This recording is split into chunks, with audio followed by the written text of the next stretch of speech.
to get it and to lose it. Okay? Because I think if we go into it in a very simple way, you might gain a lot of insight into this. Well, first of all, what does it mean, getting it? Or really another word is waking up. Waking up is a very simple thing. You see things as they actually are. In other words, to see the obvious. Okay? What is obvious that surpasses our awareness? Okay?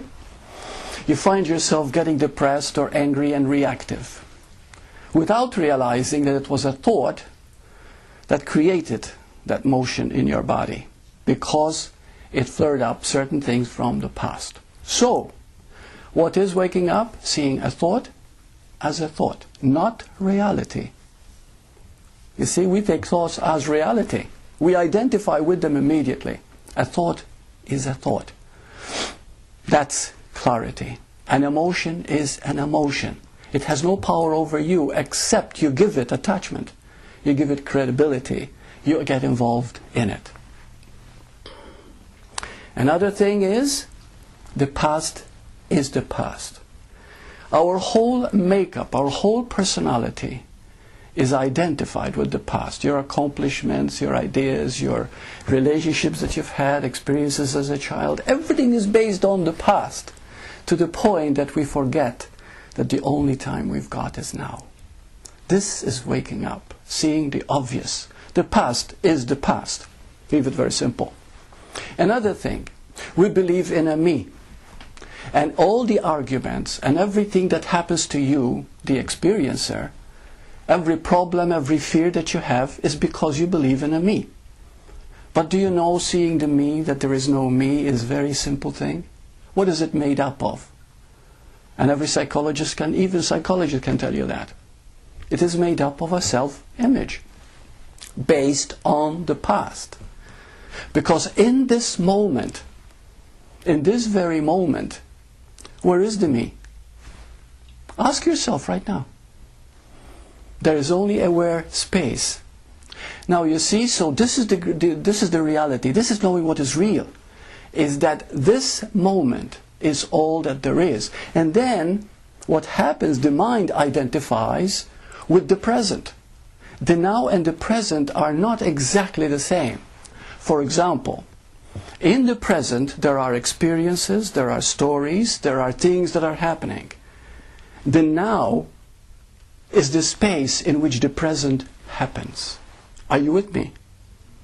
Think of a large pot. Okay, large pot. What is the basis of this large pot? What is the utility of this pot? Is emptiness, right? Right? The emptiness of the pot is, but you see, the emptiness is empty.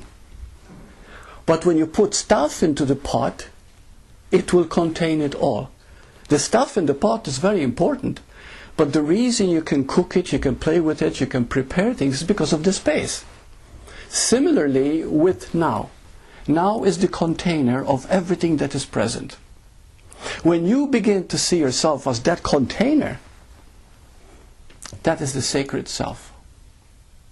You see? And the moment you begin to live from that, you are free.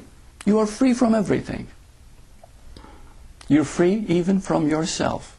In other words, the fears, prejudice, bigotry, feeling hurt, offended, angry. You see, you become free. And it's not that difficult. But what happens is that we get it and we see everything is so clearly for a moment.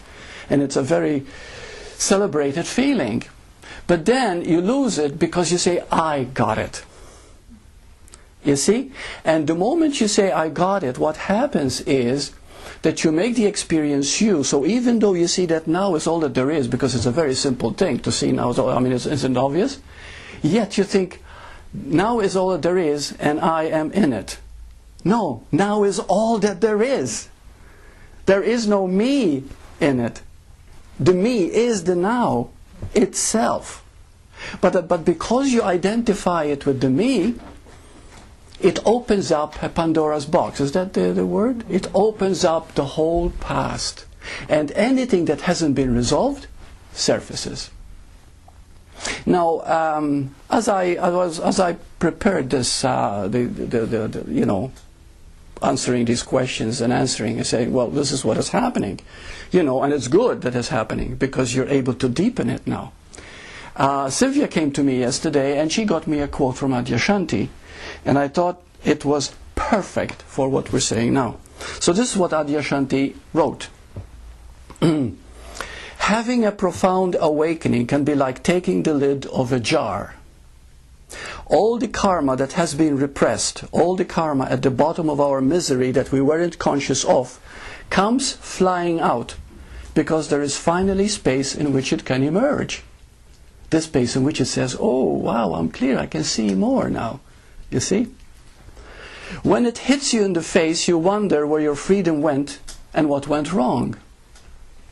But understand that this is a consequence of the freedom. It is not a mistake. When Adyashanti means freedom, it means this now, this moment, the freedom of being here. Okay? Everything wants to come up and be transformed by the freedom. If you let it come up into this aware space, which is love, it will re-harmonize. This space that you are is unconditional love. Unconditional love means just that. Everything is welcome, nothing is cast away or set apart from it. So the person who gets it, and then they get an awful feeling because stuff is coming up, that's what comes up. See, we're not aware it's a thought. It comes out as an awful feeling because we've opened ourselves up.